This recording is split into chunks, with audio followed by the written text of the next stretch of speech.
ఒక పాత్రలో ధాన్యం గింజలు నింపుతున్న సమయంలో గృహిణులు ఆ పాత్రను కుదుపుతుంటారు.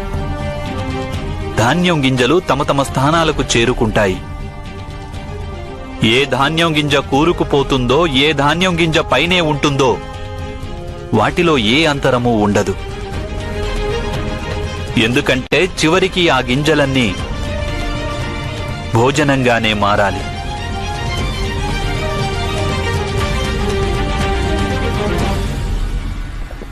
కాలం నేడు సమాజాన్ని అతలాకుతలం చేస్తోంది.